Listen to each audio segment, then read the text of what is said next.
Hello everybody and welcome to this video on The Sign of Four by Arthur Conan Doyle.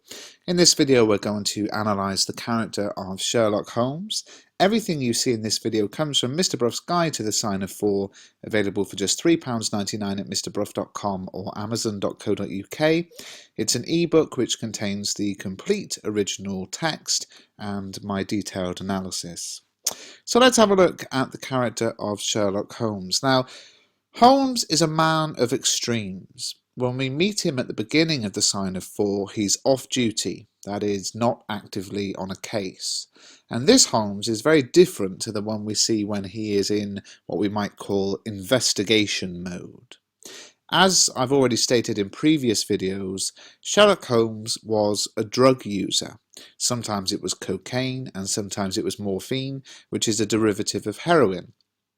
Now, this drug use is really quite a telling insight into Holmes's character, because as Watson makes it clear he disapproves of this habit, Holmes admits that he cannot do without these drugs when he's not working. Look at this quote. "My mind," he said, "rebels at stagnation, gives me problems, give me work, give me the most abstruse cryptogram or the most intricate analysis, and I am in my own proper atmosphere. I can dispense them with the artificial stimulants, but I abhor the dull routine of existence. I crave for mental exaltation." The modern concept of a workaholic, one who focuses on his work to the detriment of all other things, would appear to fit Sherlock Holmes. He is not a balanced person. When he doesn't have something to occupy his mind, he turns to drugs. It would appear also that Holmes, when not working, suffers from a type of mania or depression. When Watson asks Holmes if he has any professional inquiry on foot at present, the answer is telling as to Holmes's mental state. None, hence the cocaine. I cannot live without brain work. What else is there to live for? Stand at the window here. Was ever such a dreary, dismal, unprofitable world?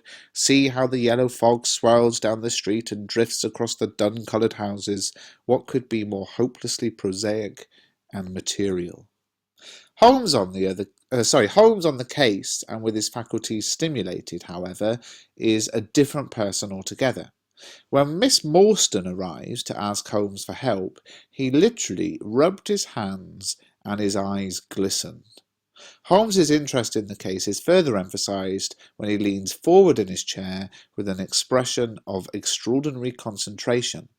As we can see, Holmes off duty is a tortured soul who faces addiction and, according to Watson, has fits of the blackest depression.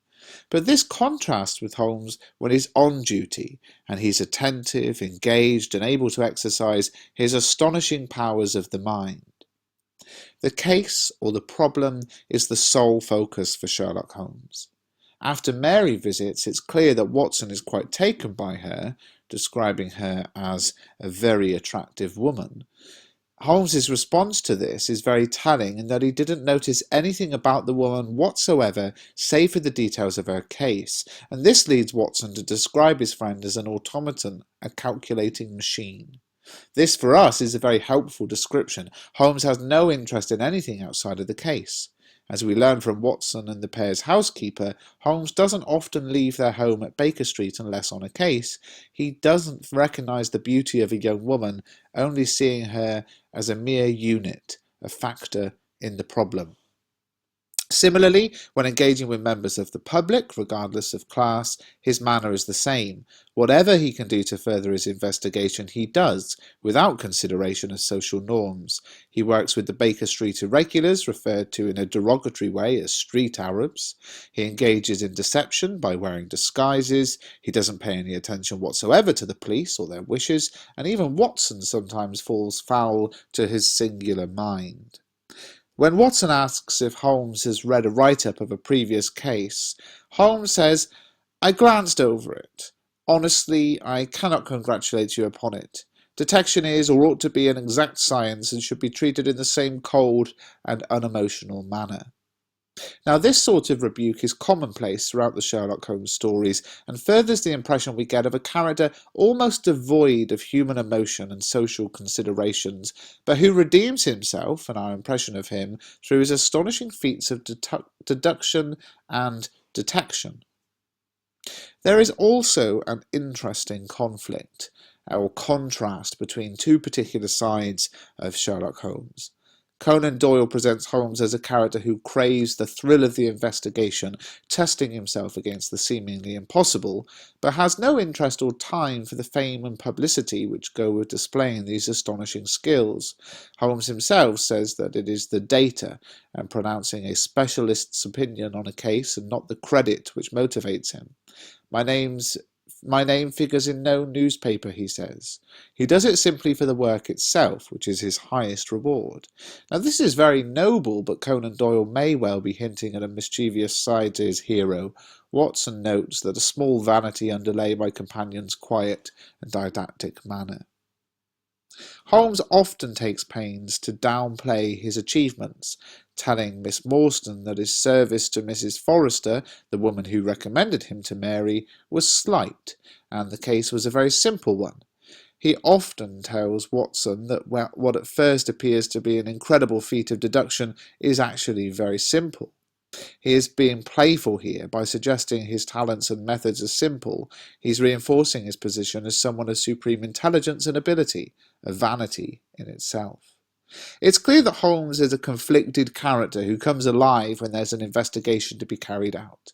He does whatever is required to further the investigation, going without food and sleep, donning disguises, engaging with people of a variety of classes, and visiting a variety of places. His goal is the solution to the problem. As he admits openly, the people involved are mere units or factors, and their suffering or happiness is immaterial to him. While he insists he cares not about recognition or rewards, there is a vanity to Holmes in that being defeated by a problem or a crime would be disastrous for him. At the end of the case, when all is solved, we see Holmes come full circle and return to his sad initial state. The reaction is already upon me. I shall be as limp as a rag for a week, he says to Watson at the completion of the investigation. Holmes doesn't exist in any real sense outside of the investigation. It's all that he lives for. Please give this video a thumbs up and subscribe to the channel if you haven't already done so.